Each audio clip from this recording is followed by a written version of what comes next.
Bài xuống khá mà nay có màu tập khá thái bao đăng này cả nào mà nay có khá thái bao đăng để mi tăng hồ có anh này từว่าพระลาเป็นเจ้าลงมาเตสันเทในโลกเมืองคนไหนกันเนาะเบอร์นั่นเขามีไว้เสเป็นท้าวเวสสันต์ลอยสะสมบารมีครบเตรียมเย้านะเลยเสียงกำสุดหมุนเย้าซ้ำกว่า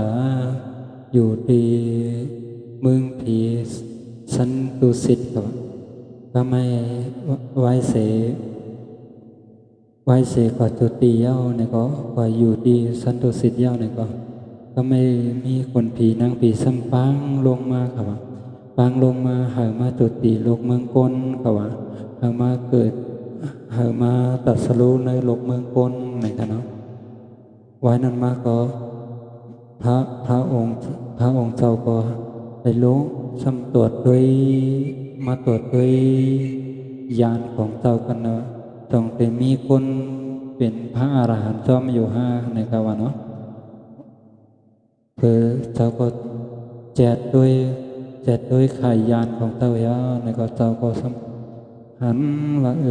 ผู้อาสาคนในมันยาวแห้งหนาก่อนลงมาอ่ำไรนะครับเนาะอาสาคนในยาวถึงเป็น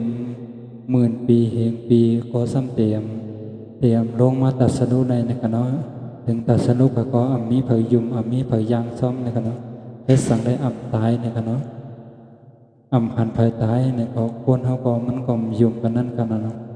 เพื่อก็ไม่สำรวจแจดด้วยทางเขาว่าทำแต่มีเป็นไปได้อยู่ค่า5เนี่ยก็ลงกว่าเยอะทำตัวไหนมีครบตั้ง5อย่างกันเนาะอาสาโคนเตรียมได้ถึง อาสาคนป้วนในปากปีนะครับเนาะจอกไปลงมาเลยเย้าขอทำแจกด้วยว่ามีคนมีกุศลอันเตยามต้อมในโยคะ5นะครับเนาะคนอันมีกุศลในอันเตมายางต้อมในมีโยคะ5นะครับเนาะแจกด้วยครับว่าเพื่อแจกด้วยมีครบทนนะครับว่าเจ้าก็เลยลงมาจุดตีเนาะมาเกิดในโลกเมืองก้นครับเนาะมาเกิดในอินเดียค่ะเนาะเกิดในอินเดียมาเกิดในอินเดียเหยเย้าก็ไปมาลงมาเกิดไปมาเลยมาอยู่ในต้องเจ้านางในค่ะเนาะอันพระราเป็นเจ้าติดลงมาในค่ะนะตัวได้มีติดลงมาอะไรในติดเกิดในศาสนา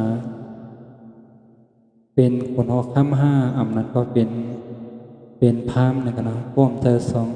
ตระกูลอันไหนพวกตระกูลอันไหนเตรียมลงมาจุดปีได้ในคณะอันเป็นเมษานั้นก็ซ้ำแต่ได้มีศีล5ครบในคณะต้องได้ลงมาเกิดเป็นคนเลยซ้ำได้ลงแจกด้วยครบพลเย้าเนี่ยมีคนถือศีล5อยู่ในคณะก็เลยลงมาเกิดในอินเดียไปเสลงมาเย้าก็มาจุดปีในโลกเมืองก้นเย้าเนี่ยก็เจ้านางเผื่อเจ้านางต้องเจ้านั่งต้องให้เย้าพอซ้ำใครเฮ็ดตั้งดีกุโส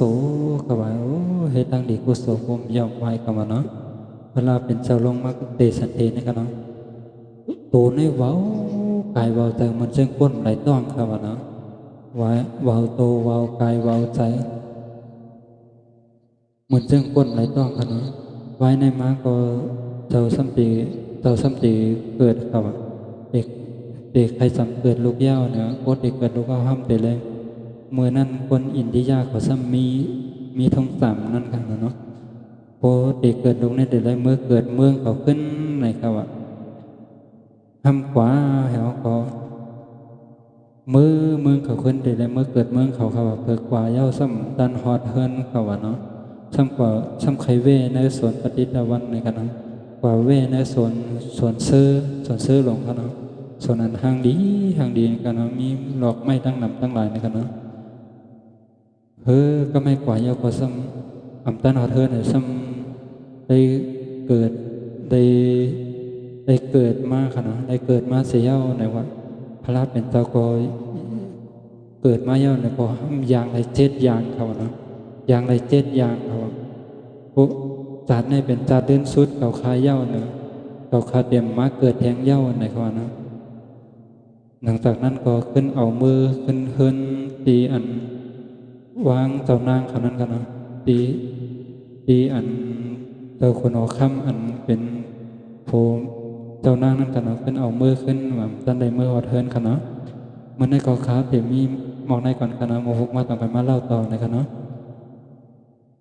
เขามีไลฟ์สดเขายาม10 โมงโดดถึง11 โมงเกินขาขึ้นในคณะวุฒิสอนลูกภาพกับเป็นวงนั่นกันนะเด็กคำว่าตัวราคาเขาไลฟ์สดตั้งทิกตอกในคณะฝากติดตามครับฟองคณะกุ๊กคณะฝากติดตามตั้งเฟซบุ๊กยูทูบทิกตอกในคณะกุ๊กคณะสื่อห้องสายเป้าแรงคณะเป็นดิกใต้คณะตั้งทิกตอกเฟซบุ๊กก็เป็นดิกใต้ในคณะตั้งยูทูบซ้ำเป็นภาษาอังกฤษในคณะกุ๊กคณะ